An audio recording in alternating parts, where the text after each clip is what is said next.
여러분 안녕하세요. 전산회계 운영사 2급 실기편입니다. 제1회 모의 문제 중 세 번째 결산 정리사항에 대해서 풀어보도록 하겠습니다.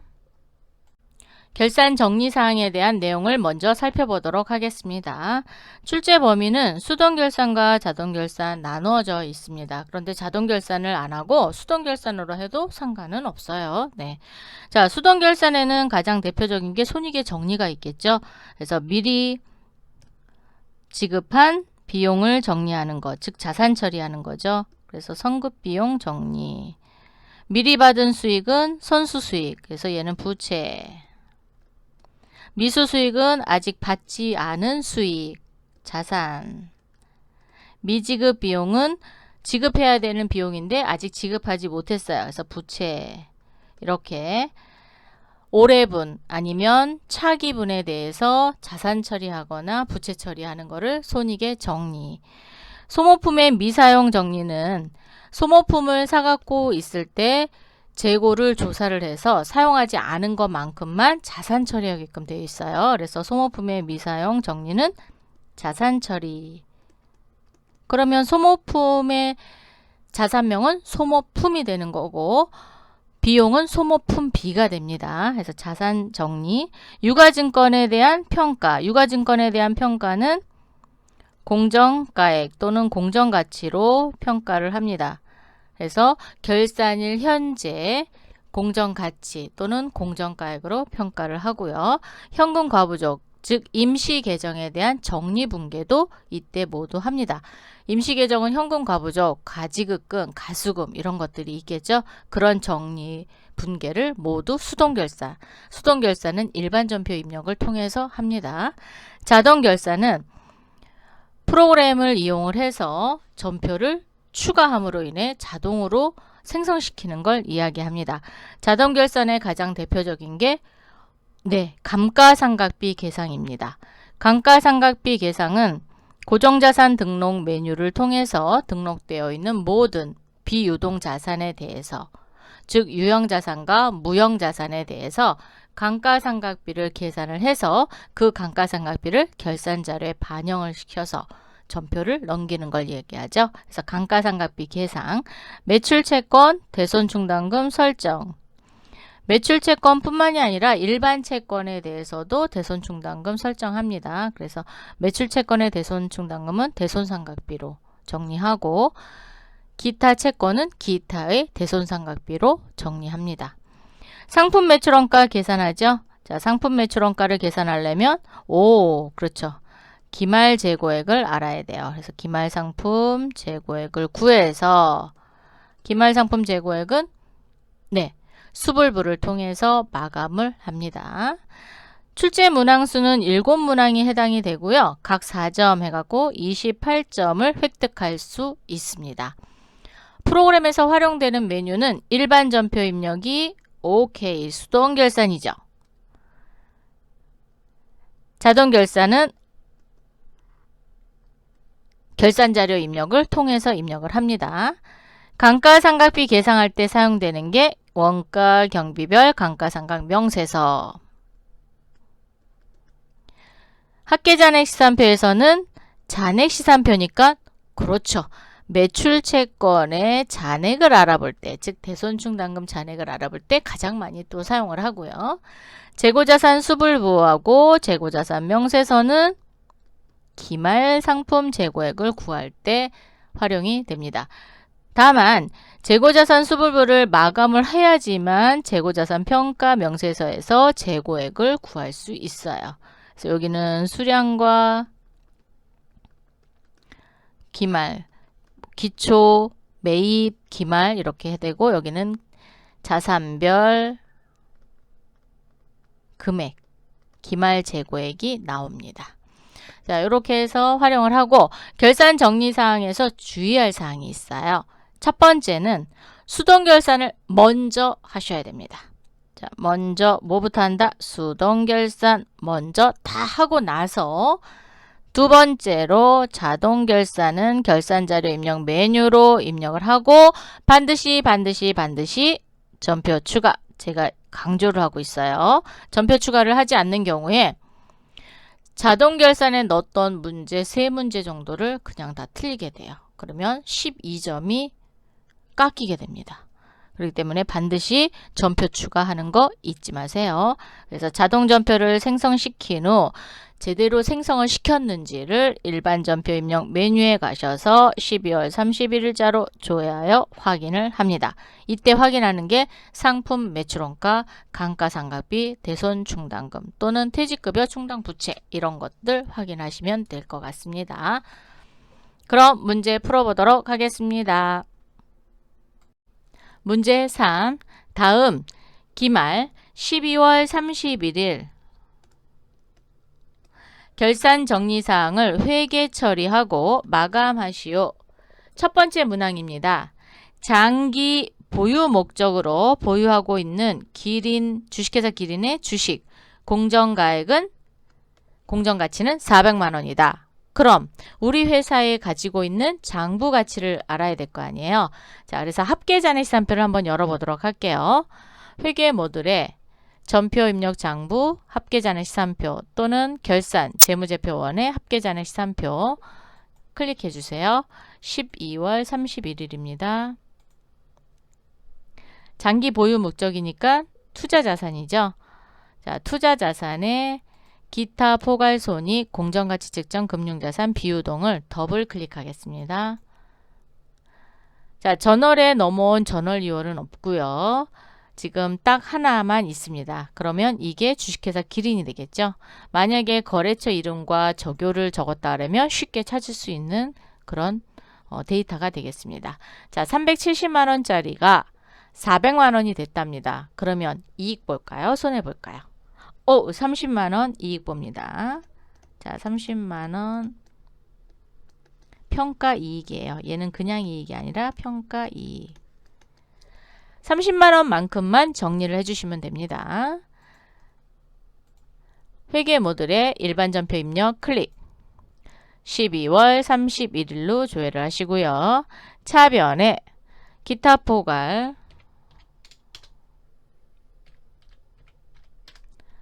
손익, 공정가치 측정, 금융자산, 비유동 178번 선택해 주셔야 돼요. 장기 보유 목적이었으니까 엔터 30만원. 대변에 기타 포괄 손익, 공정가치 측정, 금융자산, 평가이익이에요. 자, 981번입니다. 엔터 30만원.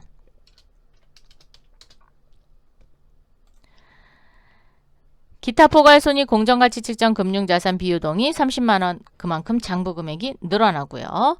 기타 포괄 손익, 공정가치 측정, 금융자산, 평가이익이 30만원 증가합니다. 이때 기타 포괄 손익, 공정가치 측정, 금융자산, 평가이익은 자본 항목 중에 기타 포괄 손익 누계액이라고 있죠. 그 항목에 해당이 되는 겁니다. 그래서 900번대 영업 외 이익이 아니에요. 네. 그래서 평가이익으로 정리했습니다. 두 번째 항목입니다. 기말 현재 소모품 사용액은 35만원이다. 자, 사용액이 35만원 나왔어요. 그러면 미사용액이 있는지를 알아야 되겠죠. 자, 미사용액만큼만 뭐로? 자산 처리하면 됩니다. 우리 회사가 소모품을 비용으로 샀는지 자산으로 샀는지는 합계잔액시산표를 열어보면 알 수 있습니다. 자, 합계잔액시산표 클릭해서 조회 버튼 한번 눌러주시고요. 그러면 투자자산의 포괄손익, 공정가치 측정, 금융자산, 비유동이 400만원의 장부가액으로 늘어난 걸 보실 수 있고요. 소모품, 자, 재고자산 밑에 여기 상품 바로 밑에 소모품이 있다. 그러면 자산 처리한 거고요. 비용 쪽으로 가보겠습니다. 판매비와 관리비에 소모품비 50만원이 있네요. 자, 비용 처리했는데 이 중 35만원을 사용했대요.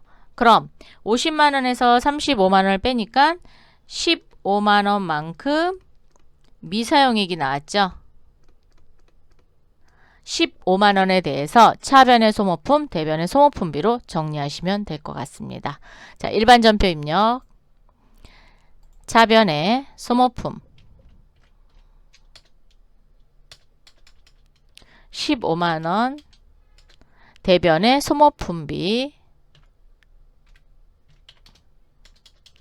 15만원. 이렇게 분계를 해주시고요. 사용액이 35만원이니까 그러면 소모품비는 35만원. 소모품은 15만원이 합계잔액시산표에 남으면 됩니다. 자, 합계잔액시산표 오셔서 조회 버튼 한번 눌러주세요. 눌러주시고 소모품 15만원. 잔액이 생겼죠? 밑으로 내리시고 판매비와 관리비의 소모품. 잔액이 35만원. 그래서 비용 처리한 건 35만원.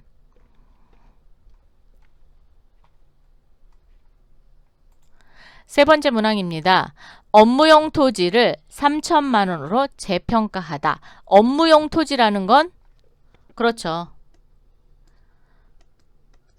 유형자산의 토지를 얘기하는 겁니다. 유형자산의 토지가 장부금액이 얼마인지는 모르겠지만 얼마로 평가됐어요? 3천만원으로 평가가 됐습니다. 합계잔액시산표 오셔서 조회 버튼 한번 더 누르시고 토지의 금액은 2천만원이에요. 2천만원짜리가 얼마가 된 거예요? 3천만원으로 평가가 됐으니까 재평가 이익을 1천만원만큼 잡아주셔야 됩니다.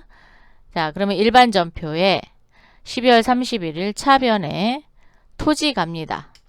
토지 1천만원 늘려주시고 대변에 재평가 잉여금. 자, 재평가 잉여금 1천만원. 그래서 토지를 이렇게 재평가할 경우에 이익을 받냐 손해를 받냐 라는 건데 지금 이익 받기 때문에 재평가 잉여금이고요. 손해를 보게 되면 혹시 우리 회사에 재평가 잉여금이 있는지를 먼저 봅니다. 보시고 먼저 갖다 쓰고 나머지에 대해서 손실로 인정합니다. 자, 그래서 재평가 잉여금까지 해봤어요. 네 번째 문항. 차입금에 대한 이자 50만원을 계상하다. 자, 이자를 지급을 했어야 되는데 아직 지급을 못했대요. 그러면 그렇죠. 미지급 비용이라는 계정을 사용해서 정리하도록 하겠습니다. 12월 31일 차변에 이자 비용 갑니다. 자, 이자 비용 50만원. 대변에 미지급 비용입니다. 미지급 비용 50만원. 이렇게 해서 이자에 대한 계상금 정리했고요. 다섯 번째 문항입니다. 매출채권 잔액에 대하여 1% 대손충당금 보충법을 설정하다 라고 되어 있어요. 우리가 수동결산은 앞에서 다 했어요. 그리고 이제 자동결산 할 거거든요. 자동결산은 그렇죠. 결산자료 입력을 통해서 전표 추가해서 자동으로 생성시킬 겁니다. 자, 그럼 매출채권 잔액을 알아보려면 그렇죠. 합계잔액시산표죠. 자, 합계잔액시산표 열도록 하겠습니다. 회계 모듈에 전표 입력 장부 또는 결산재무제표원의 합계잔액시산표입니다. 클릭해 주시고 조회 버튼을 꾹 눌러주세요. 눌러주시고 매출채권 그랬으니까 외상매출권과 받으러옴이겠죠. 자, 그러면 공식 알아보도록 할게요. 자, 매출채권 잔액에 대해서는 외상매출금은 외상매출금대로 따로, 받으러옴은 받으러옴대로 따로 계산하셔야 됩니다. 자, 외상매출금 잔액. 잔액은 1억 3,475만원이네요. 자, 그거 곱하기 설정률인 1% 빼기 대손충당금 잔액이 있으면 빼주셔야 돼요. 보충법이기 때문에 채워 놓는 겁니다. 잔액은 빼주고 그러면 설정액이 나옵니다. 설정액이 나오면 이 설정액을 결산자료 입력을 통해서 입력해놨다가 자동으로 전표를 생성시키면 됩니다. 자, 외상매출금 잔액을 보니까 1억 3,475만원이에요. 오른쪽 마우스 누르세요. 계산기. 자, 계산기 곱하기 0.01입니다. 1%니까. 대손 충당금 잔액이 50만 원이 있습니다. 빼기는 S예요. 50만 원을 빼시면 84만 7,500원만큼만 설정하도록 하겠습니다. 그럼 계산기는 그대로 두시고 전체 메뉴 결산 재무제표원에 결산자료 입력 클릭 1월부터 12월로 조회를 하시고요. 매출원가 및 경비 선택하는 창이 뜹니다. 상품 매출원가 코드는 입력하지 않습니다. 그래서 우리는 상품 매출원가 구할 거거든요. 그래서 확인 누르세요. 그러면 상품 매출원가 구하는 공식이 나오면서 이제 밑으로 내리시면 판매비와 관리비를 살짝 내리시면 대손상각이라고 있습니다. 거기에 외상매출금 란에 84만 7,500원을 입력하시면 됩니다. 자, 계산기는 이제 요거 입력하기 위해서 끌어다 썼어요. 다 썼으니까 종료 버튼 눌러주시고 받으러옴도 계산해야 되겠죠. 자, 합계잔액시산표 클릭 받으러옴 란에 오른쪽 마우스 눌러서 계산기 1000만원 곱하기 0.01 대손 충당금은 없습니다. 그러면 뺄 게 없죠. 그럼 10만원만큼 입력하시면 됩니다. 결산자료 입력에 받으러옴 란에 10만원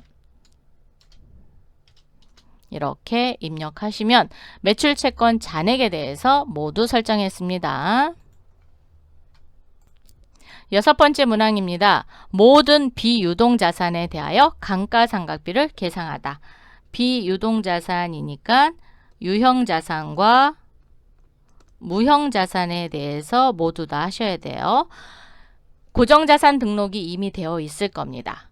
그러면 회계 모듈에 오셔서 고정자산 등록의 원가 경비별 감가상각 명세서가 되겠습니다. 클릭. 유형자산 총괄로 보시고요. 조회. 건물, 차량 운반구, 비품. 비품은 두 가지니까 요거 더 하셔야 됩니다. 자, 건물은 단기 상각비인 1,545만 원을 우리가 상각을 해야 돼요. 자, 컨트롤 C. 결산자료 입력에 오셔서 판매비와 관리비에 살짝 내리시면 감가상각비라고 있습니다.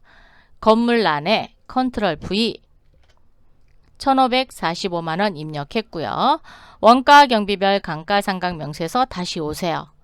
오셔서 차량 운반구 단기 상각비인 440만 원 컨트롤 C 결산자료 입력에 차량 운반구란에 컨트롤 V 원가 경비별 감가상각 명세서 다시 오셔서 비품은 두 가지입니다. 단기 상각비가 445만 6,782원과 12만 원을 더해야 돼요. 자, 오른쪽 마우스 눌러서 계산기. 그러면 445만 6,782원이죠. 더하기 12만 원입니다. 그러면 457만 6,782원이에요.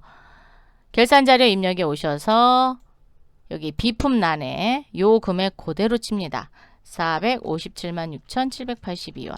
이때 금액을 잘못 치시면 안 되니까 정확하게 치시도록 하세요.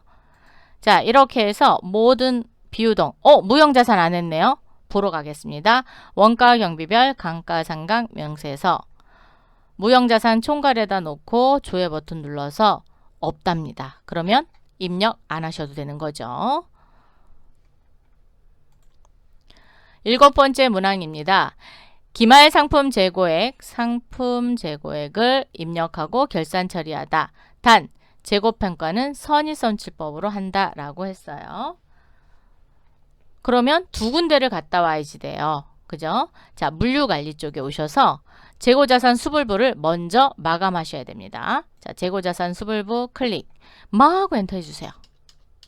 그러면 우리 회사에 가지고 있는 재고자산이 다 뜹니다.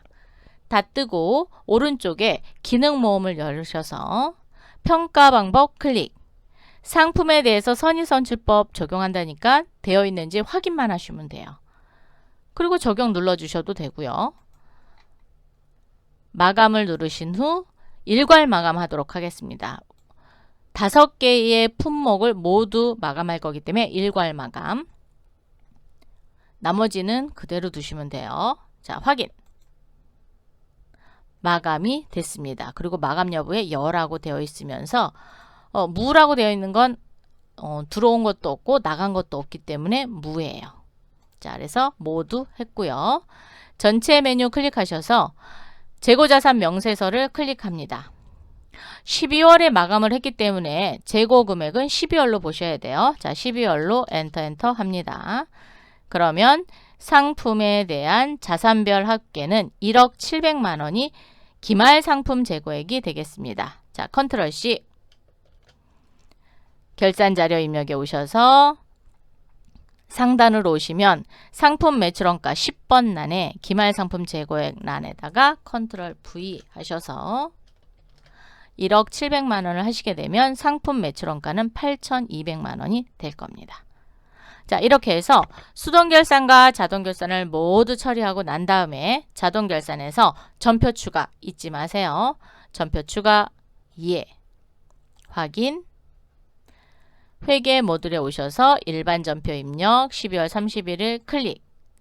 상품 매출원가 8,200만 원 들어왔죠? 감가상각비는 건물, 차량 운반구, 비품의 상각 누계액이 들어왔고요. 대손 충당금은 외상 매출금과 받으러움에 대해서 대손상각비로 정리를 했습니다. 여기까지 꼭 확인하시기 바랍니다. 이렇게 해서 이번 시간에 제1회 모의 문제 중 세 번째 결산 정리사항 7문항을 모두 풀어봤습니다. 다음 시간에 또 만나요. 감사합니다.